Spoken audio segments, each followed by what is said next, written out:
High বন্ধুরা, দেবার্চনা কিচেনে সবাইকে ওয়েলকাম। প্রতিদিনের মতো আজকেও আবার একটা নতুন রেসিপি নিয়ে এসেছি। এটা রেসিপিটা কিন্তু রান্না করা না, রেসিপিটা হাতে বানানো বড়ি। আমি ঘরে দিয়েছি নিজে। দেখো বড়িগুলো কত সুন্দর হয়েছে, একদম সাদা ফকফক করছে। তাহলে চলো এবার বড়িগুলো বানাতে যাই। দেখতে পাচ্ছ বড়িগুলো খুলে আমি এখন রোদ্রে দিয়েছি। দেখো এবার বড়িগুলো কিভাবে বানিয়েছি তার জন্য আবার দেখতে হবে তোমাদের।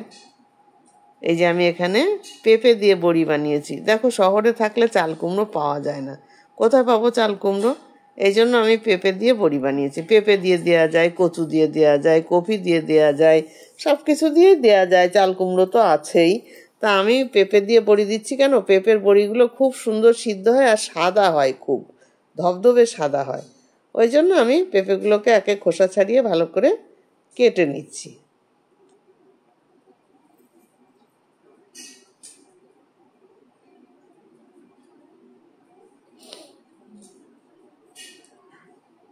এবার এইগুলোকে আমি একটু কুচি কুচি করে নেব, কারণ ব্লিন্ডারে দিতে হবে তো, বড় বড় করে দিলে সিদ্ধ হবে না। ওই জন্য ছোট ছোট করে কুচিয়ে নেব, এইভাবে কুচো কুচো করে নেব।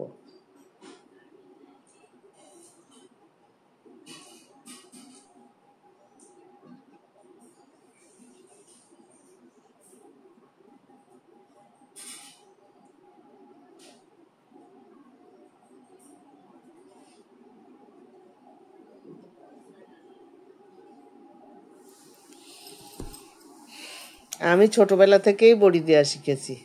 তখন আমি আমার মনে হয় 7-8 বছর বয়স। সেই সময় থেকে আমি মায়ের সঙ্গে বড়ি দিতাম। জানো তো, আমার বড়ি দিতে ভীষণ ভালো লাগে। তখন থেকেই বড়ি দেওয়া শিখে গেছি। মেয়েদের সব কাজই শিখতে হয় বলো। এখন তো কারো ঘরে চিড়ে কুটতে লাগে না, ধান ভানতে লাগে না, মুড়ি ভাজতে লাগে না, সব কিনতে পাওয়া যায়। আর আমার মায়ের সময় সব কিছু ঘরে বানাতে হতো। পেঁপেগুলো সুন্দর করে কুচিয়ে নিয়েছি, নিয়ে ভালো করে ধুয়েও নিয়েছি। এদিকে দেখো ডাল ভিজানো আছে। এখন আমি এটাকে মানে মিক্সিতে বাটবো। চলো, পেঁপেটা আমি আবার আর একটু জল দিয়ে ধুয়ে নিচ্ছি, নিয়ে ব্লিন্ডারের মধ্যে দিয়ে দিলাম। একটু করে পেঁপে দেবো আর একটু ডাল দেবো। তাহলে কী হবে বলো তো, ডালের আঠাতে বাটি আটকাবে না, বন্ধ হয়ে যাবে না। সামান্য একটু জল দেব, দিয়ে এবার এরপরে দিয়ে দেবো ডাল।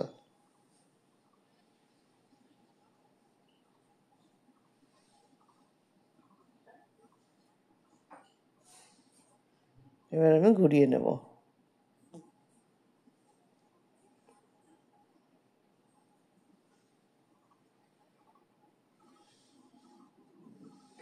দেখো এভাবে আমি সবগুলো ভালো করে পেস্ট করে নিলাম। আমার হয়ে গেল ডাল বাটা। এখন চলে যাব ছাদে। চলে এসেছি আমি 4তলা ছাদে। লিফট আছে যেহেতু অসুবিধা নেই।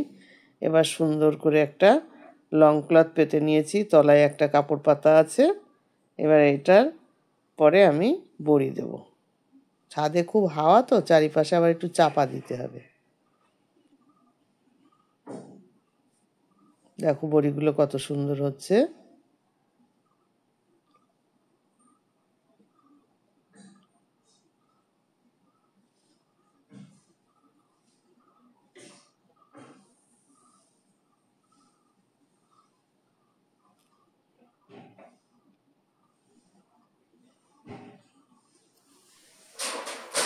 তোমরা কে কীভাবে বড়ি দাও আমাকে জানাবে। আর আমি যেভাবে বড়ি দিচ্ছি, আগে তো আমাদের ঢেকিতে ডাল কুটতে হতো, তারপরে তোমার হলো শিলনোড়ায় ডাল বাটা, এখন হচ্ছে মিক্সিতে।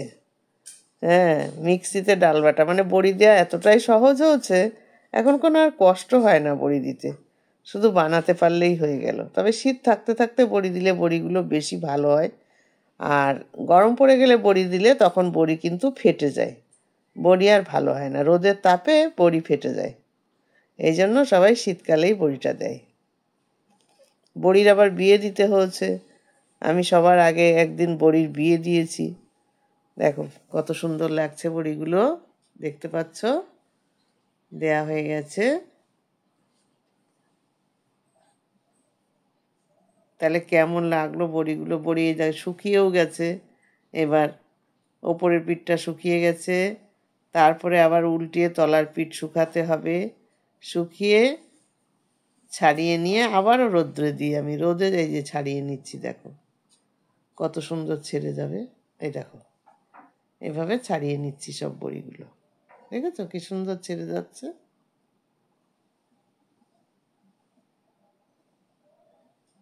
দেখো কত সুন্দর বড়িগুলো ছেড়ে যাচ্ছে।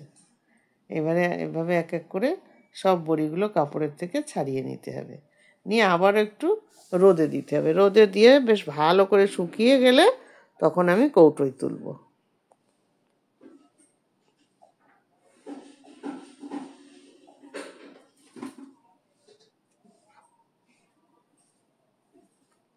হয়ে গেছে আমার বড়ি ওঠানো, তলার পাশটা দিয়ে দিয়েছি। লাইট জ্বলছে ঘরের, উঠে আমরা আলোতে রাতের বেলায় উঠাচ্ছি তো তার জন্য লাল লাল লাগছে, ঘরের লাইট জ্বলছে। আসলে বড়ি একদম সাদা দুধের মতো হচ্ছে, কৌটোতে তো দেখিয়ে দিলাম, দুধের মতন সাদা বড়ি। সকালবেলায় হলে একদম রোদে দিয়ে দেব। এই দেখো বড়ি দেওয়ার পরে কত সুন্দর রং হচ্ছে, দেখো দেখো কি সুন্দর সাদা, দেখতে পাচ্ছ? এই দেখো কত সুন্দর বড়ি হয়েছে।